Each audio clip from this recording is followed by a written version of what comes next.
சுகுணா உங்ககிட்ட இருந்து தொடங்குறேன். ஆளுநருக்கான அதிகாரம் அப்படிங்கிறது வந்து ஒரு பக்கம் அதை வந்து ஒரு டைம் ஃப்ரேம்குள்ள இல்லை, அது ஒரு அதற்கான அதிகார வரம்புன்னு ஒன்று கிடையாது. அது எல்லையற்றதாக இருக்கிறது தான் அவருக்கான ஒரு அந்த போஸ்டிங், ஸ்டேட்டோட ஹெட்டு அப்படி நிறைய ஒரு பக்கம் சொல்லப்படுது. இன்னொன்று, மக்களால் தேர்ந்தெடுக்கப்பட்டவர்களுக்கு தான் அதிகாரம், மக்கள் கொடுத்திருக்கிற தீர்ப்புக்கு தான் அதிகாரம், மக்களால் தேர்ந்தெடுக்கப்படுகிற சட்டமன்ற உறுப்பினர்கள் சேர்ந்து அமைச்சரவை சேர்ந்து உருவாக்குகிற தீர்மானத்திற்கு ஒப்புதல் வழங்க வேண்டியதுதான் ஆளுநருக்கான அதிகாரம். இந்த சண்டை கடந்த 3 ஆண்டுகளாக இங்கே நாம் பார்த்துக்கிட்டே இருக்கோம். ஒவ்வொரு முறையும் இது நடந்து கொண்டே இருக்கிறது. இப்போ உச்சநீதிமன்றத்தில் ஒரு பக்கம் வழக்கு, இன்னைக்கு எம்பிக்களுடைய கூட்டத்தில் பல தீர்மானங்கள், அதில் மிக முக்கியமான தீர்மானமாக இந்த தீர்மானத்தை எடுத்திருக்கிறாங்க. வரும் கூட்டத்தொடரில், பட்ஜெட் கூட்டத்தொடரில் இதை ஒரு முக்கிய கோரிக்கையாகவும் திமுக நாடாளுமன்றத்திற்குள் எதிரொலிக்க செய்ய போகிறது. இதை நீங்கள் எப்படி பார்க்குறீங்க? இந்த தீர்மானத்துடைய நோக்கம், இது எதை நோக்கி செல்கிறது? இது மற்ற மாநிலங்கள் இதை எப்படி அணுகும்னு பார்க்குறீங்க? இது உண்மையிலே ரொம்ப மிக முக்கியமான ஒரு தீர்மானம். ஏன்னா இப்போ கவர்னர் பதவி அப்படிங்கிறது நாம் உருவாக்குனதில்லை, அது பிரிட்டிஷ் காலகட்டத்திலேருந்தே இருக்கக்கூடிய ஒன்று. அது வந்து ஏன் கவர்னர் பதவிங்கிறது உருவாக்கப்பட்டதுன்னா, அன்னைக்கு இந்தியர்களுக்கு நிர்வாக திறமைங்கிறது பத்தலை, இந்தியர்களுக்கு முழுமையாக நிர்வாகத்தை வந்து கொடுத்து விடக்கூடாது அப்படிங்கிறதுக்காகத்தான் அந்த கவர்னர், வைஸ்ராய் அப்படிங்கிற பதவிகள் உருவாக்கப்பட்டது. அப்போ சுதந்திர இந்தியாவுக்கு பிறகு அரசியலமைப்பு நிர்ணய அந்த தீர்மானத்தில் சொல்லியிருக்காங்க, அரசியலமைப்பு நிர்ணய சபை விவாதங்களில் கவர்னர் பதவி வந்து எப்படி வைத்துக்கொள்வதா வேண்டாமா, அது வந்து வைக்கிறதுனா எப்படி வைக்கிறது, முதல் வரியே அவங்களோடதுல அப்படிதான் ஆரம்பிக்குது, ஆளுநர் பதவி நீக்கப்படும் வரை அப்படிங்கிறத தொடங்கி தான் அவங்க அந்த தீர்மானத்துக்குள்ளே போறாங்க. அப்போ அந்த அரசியல் நிர்ணய சபை விவாதங்களில் என்னன்னா, ஒன்று அவரை வந்து மாநில அரசு நியமிப்பதா அல்லது மத்திய அரசு நியமிப்பதா, அவர் மக்களால் தேர்ந்தெடுக்கப்பட்டவராக இருப்பதா அல்லது நியமிக்கப்பட்டவராக இருப்பதா அப்படிங்கிற பல விவாதங்கள் நடக்கிறது. கடைசியில் இன்றைக்கி இருக்கக்கூடிய சூழல் அப்படிங்கிறதுக்கு தான் வருகிறது.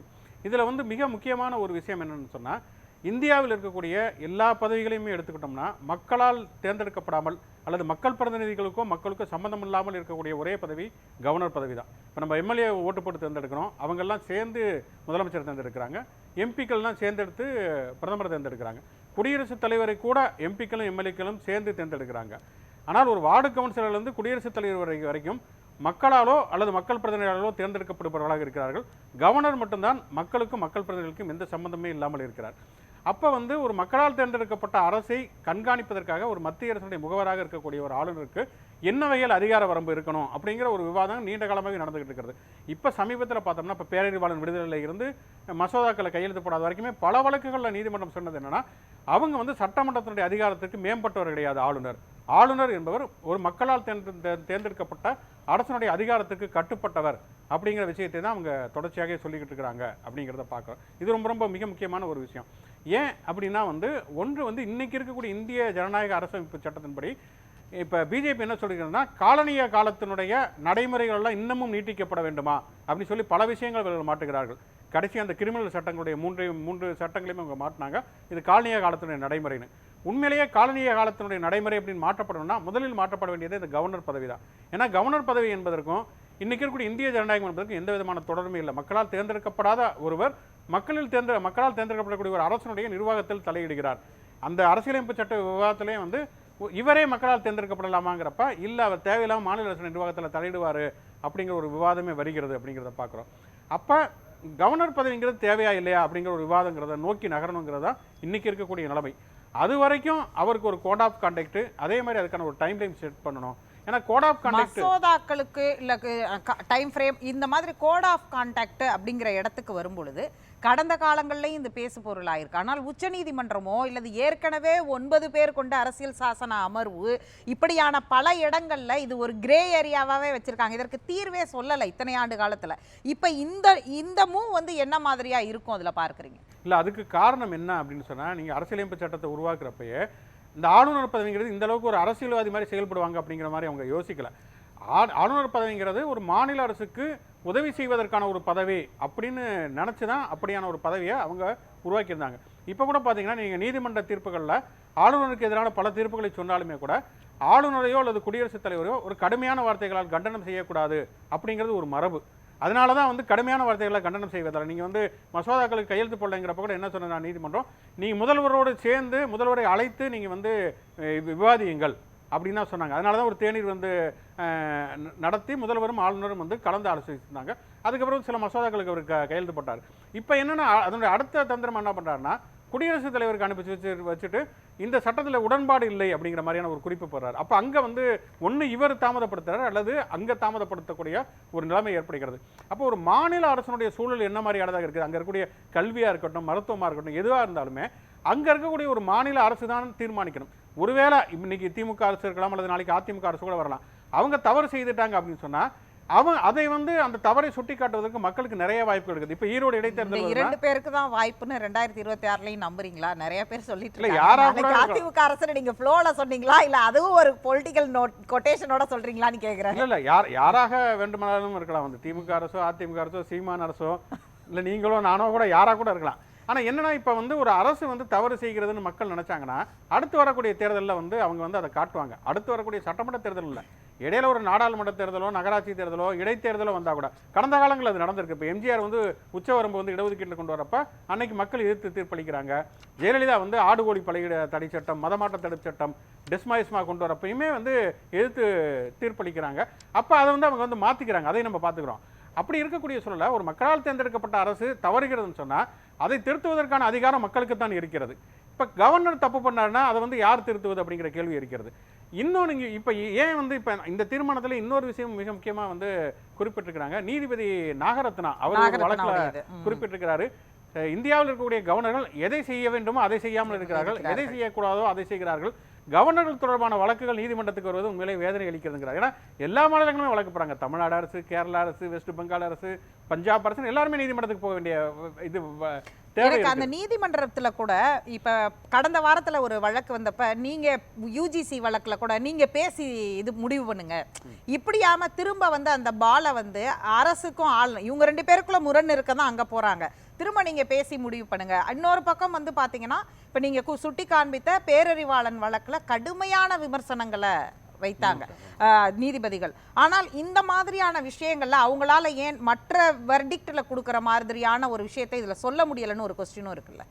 இல்ல அதுதான், அது ஒரு மரபு. இப்போ வந்து அதான் கவர்னரை வந்து கண்டனம் செய்யக்கூடாது அல்லது குடியரசுத் தலைவரை வந்து கண்டன வார்த்தைகளை தெரிவிக்கக்கூடாது அப்படிங்கிறது ஒரு மரபு, அது ஒரு நாகரிகம். ஆனால் அந்த நாகரிகத்தை ஆளுநர்கள் மிஸ்யூஸ் பண்ணுறாங்க அப்படிங்கிறத இங்கே இருக்கக்கூடிய ஒரு பிரச்சனை. இப்போ நீதிமன்றம் கடுமையான வார்த்தையில் கண்டனம் தெரிவிக்கலை அப்படிங்கிறத அதை வந்து புரிஞ்சுட்டு அதுக்கேற்ற மாதிரி தங்களுடைய நிலைப்பாடுகளை அவங்க மாற்றிக்கணும். இது வந்து வெறும் மசோதாக்களை இவங்க நிறுத்தி வைக்கிறது மட்டுமல்ல, அரசியல்வாதிகள் மாதிரியே தொடர்ச்சியாக செயல்படுவது. நீங்கள் முந்தானத்து வரைக்கும் அப்படி தான் ஆளுநர் செயல்படுகிறார். சகஜானந்தா விழாவில் போகிறாரு, அவர் ஒரு அரசியல் பேசுகிறாரு. அதுக்கப்புறம் பார்த்தோம்னா ஒரு ஆளுநர் உரையை மை கவர்மெண்ட் அப்படிங்கிறத வாசிக்கிறது. அவர் தலைமையிலான ஒரு அரசாங்கம் அதை அவரே வந்து ஒரு எதிர்க்கட்சி மாதிரி குற்றம் சாட்டுகிறார். அதையும் சுட்டி காண்பிச்சிருக்கிறாங்க. குடியரசுத் தலைவர் உரையில எதிர்க்கட்சிகள் கூட இப்படியான ஒரு இதை கொடுத்ததில்ல, விமர்சனங்களை வைக்க மாட்டாங்க குடியரசு தின உரையில. ஆனால் ஆளுநர் அவர் அரசாணை பிறப்பிக்கிற ஆளுநரே இந்த அரசை கடுமையாக விமர்சித்திருக்கிறார் அப்படிங்கிறதும் அவங்களுடைய தீர்மானத்துல ஒரு முக்கிய சாராம்சமா இருக்கு இல்லையா? ஆமா, இல்லை அதுதான் நீதிமன்றத்தை பொறுத்த வரைக்கும் என்ன சொல்றாங்கன்னா, இந்த முரண்பாடுங்கிறது வந்து ரொம்ப மோசமான நிலைமைக்கு போய்விடக்கூடாது அப்படிங்கிற ஒரு அக்கறையில் தான் வந்து அவங்க என்ன சொல்றாங்கன்னா கூடி பேசி அதுக்கு ஒரு முடிவெடுங்க அப்படிங்கிறாங்க. இப்போ என்னன்னா ஒரு சாதாரண ஒரு மனிதர் இருக்காரு அப்படின்னா அவருக்கு வந்து அரசிடமிருந்து நீதி கிடைக்கலன்னா அவருடைய கடைசி நம்பிக்கையாக நீதிமன்றம் இருக்கிறது. ஆனால் ஒரு அரசனுடைய கடைசி நம்பிக்கையே நீதிமன்றமாக இருக்குது அப்படிங்கிறப்ப அது முரண்பாடாக மாறுது. இப்போ நான் வந்து ஒரு அரசாங்கத்து மேலே எனக்கு ஒரு பிரச்சனை இருக்குது அப்படின்னா அரசாங்கத்தை சரி செய்யலாம் நீதிமன்றம் போகலாம். ஆனால் அரசாங்கத்துக்கே பல பிரச்சனைகள் வருது அப்படின்னா அப்போ அந்த அரசாங்கங்கிறது ஒரு அரசாங்கிறது ஸ்டாலினுடைய அரசாங்கமோ எடப்பாடி பழனிசாமியோட அரசாங்கம் மட்டுமல்ல, அது மக்களால் தேர்ந்தெடுக்கப்பட்ட மக்களுடைய அரசாங்கம். அப்போ ஒரு தமிழ்நாடு முதல்வராக இருக்கக்கூடிய ஸ்டாலின் எடுத்திருக்கக்கூடிய முடிவை ஆளுநர் புறக்கணிக்கிறார், அவமதிக்கிறார்னா அவர் வந்து தமிழ்நாடு முதல்வர் ஸ்டாலின் அவர்களை மட்டும் புறக்கணிக்கல, அவர் ஓட்டு போட்ட என்னையும் சேர்த்து அவர் புறக்கணிக்கிறார், அவமதிக்கிறார் அப்படிங்கிறத நம்ம எடுத்துக்க முடியும். அப்படி இருக்கக்கூடிய சூழல்ல தான் நீதிமன்றம் வந்து இது வந்து ரொம்ப அளவுக்கு மீறி போகக்கூடாது அப்படிங்கிறாங்க. வந்து அதனால தான் வந்து திமுகவுமே வந்து ஆளுநர் பதவி என்பது தேவையில்லை அப்படிங்கிறது ஒரு லட்சியவாதம்.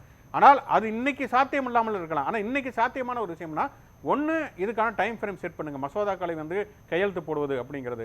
ரெண்டாவது வந்து அவங்களுடைய கோட் ஆஃப் கான்டக்ட், ஏன்னா எல்லாருக்குமே கோட் ஆஃப் கான்டக்ட் இருக்குதுங்க, முதல்வர்ல இருந்து அமைச்சர்கள் இருந்து எல்லாருக்குமே ஒரு கோட் ஆஃப் கான்டக்ட். இப்போ நாடாளுமன்ற கூட்டத்தொடர்ல கொண்டு வராங்கன்னு வச்சுக்கோங்க, இந்த கோட் ஆஃப் கான்டக்டோ இல்லை டைம் ஃப்ரேமையோ அங்க பார்லிமெண்ட்ல நிறைவேற்றுவதற்கு இல்லை இதை கன்சிடர் பண்றதுக்கான வாய்ப்புகள் எந்த அளவுக்கு இருக்குன்னு ஒரு கேள்வி.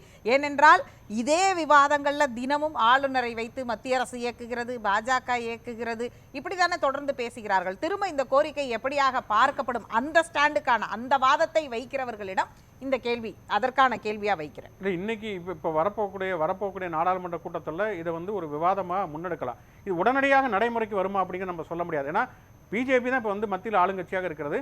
பிஜேபி தான் அங்கே ஆளுநர்களுமே வந்து அனுப்புகிறாங்க. வந்து அவங்களும் பிஜேபிக்காரங்களாகவே செயல்படுறாங்க. அதுதான் இங்கே இருக்கக்கூடிய ஒரு பிரச்சனையே. அவங்க வந்து இப்போ எனக்கும் ஒரு முதலமைச்சருக்கு ஈவோங்கிற அடிப்படையில் செயல்படல. அவர் வந்து அந்த ஐடியாலஜிக்கு விசுவாசமாக தான் நடந்து கொள்கிறார். அரசமைப்பு சட்டத்திற்கு விசுவாசமாக ஒரு ஆளுநர் நடந்து கொள்ளவில்லை.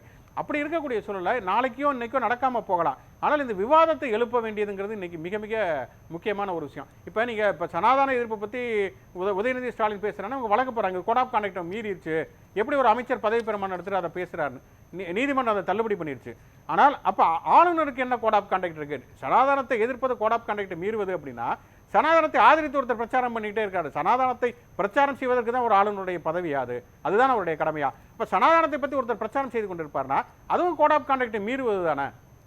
அப்போ வந்து இந்த கேள்வி வருகிறது. அப்போ இதற்கு கண்டிப்பாக ஒரு அதிகார வரம்பு வைக்கப்படுவதுங்கிறது மிக மிக அவசியம். கண்டிப்பாக வந்து இப்போ கடந்த காலங்களில் மாநில சுயாட்சி பற்றி மற்ற விஷயங்கள் பற்றி பேசியது அப்படிங்கிறது முதல்ல எப்போதுமே வந்து தமிழ்நாடு தான் முதல் குரலாக இருந்திருக்கிறது. மொழி உரிமையாக இருந்தாலும் சரி, மாநில உரிமைகள் பற்றியதாக இருந்தாலும் சரி, சமூக நீதி பற்றியதாக இருந்தாலும் சரி. இப்போ ஆளுநர் பற்றிய குரல்ங்கிறது ரொம்ப காலமாக இங்கே ஒழித்து கொண்டிருந்தாலும் கூட இது இப்போதைக்கு உடனடியாக இப்போ ஆளுநரே வேணாம் அப்படிங்கிறது கூட இன்னைக்கு உடனடியாக நடக்காது. ஆனால் இது ரெண்டுமே நடைமுறை சாத்தியமுள்ள தீர்வுகள் தான், நடைமுறை சாத்தியமுள்ள கோரிக்கைகள் தான். அப்படிங்கிறப்ப இது இந்தியா முழுக்க இது ஒரு பொது விவாதமாக மாறும். தமிழ்நாடு முன்னேறியா இருக்க போதா, பொது விவாதமாக மாறப்போகிறதா, இது என்ன மாதிரியான மாற்றங்களை காணப்போகிறது அப்படிங்கிறதெல்லாம் அதை ஒட்டிய அரசியல் நிகழ்வுகளையும் எதிரொலிகளையும் பார்க்கலாம்.